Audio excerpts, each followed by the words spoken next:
અપાયો। અંકલેશ્વર શહેરે એ ડિવિઝન પોલીસને મળેલી બાતમીના આધારે કાર્યવાહી કરીને આંબોલી ગામના મેગઝીન વગા વિસ્તારમાં આવેલા એક મરઘા ફાર્મવાળા ખેતરમાંથી વિદેશી દારૂનો વિપુલ જથ્થો ઝડપી પાડ્યો છે। પોલીસને બાતમી મળી હતી કે ખેતરમાં વિદેશી દારૂનો જથ્થો ઉતરી રહ્યો છે। બાતમીના આધારે પોલીસે દરોડો પાડતા સ્થળ પર ઊભેલી ઇકો ગાડી પાસે હાજર બે ઈસમો પોલીસને જોઈ ભાગવા લાગ્યા હતા।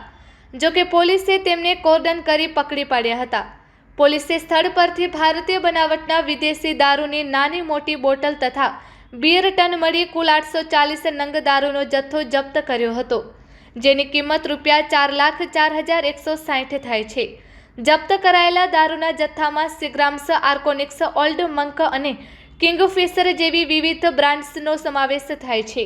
આ ઉપરાંત દારૂની હેરાફેરીમાં વપરાયેલી મારુતિ ઇકો કાર અને 3 મોબાઈલ ફોન સહિત કુલ ₹6,29,160નો મુદ્દામાલ કબજે કરવામાં આવ્યો છે। પોલીસે ભરૂચના રહેવાસી કૈલાસ ઉર્ફે લાલો જહાભાઈ વસાવા અને યુવરાજ ફતેહસિંહ બારૈયાની ધરપકડ કરી છે, જ્યારે આ ગુનામાં સંડોવાયેલા આંબોલીના અરવિંદ ઉર્ફે અચિન વસાવા અને પાંજરોલી ગામની સંધ્યાબેન પટેલને વોન્ટેડ જાહેર કરાયા છે। પકડાયેલા આરોપીઓ અને વોન્ટેડ આરોપીઓ વિરુદ્ધ અંકલેશ્વર શહેર એ ડિવિઝન પોલીસ સ્ટેશન ખાતે ગુજરાત પ્રોહિબિશન એમેન્ડેડ એક્ટની કલમ મુજબ કાયદેસરની કાર્યવાહી કરવામાં આવેલ છે।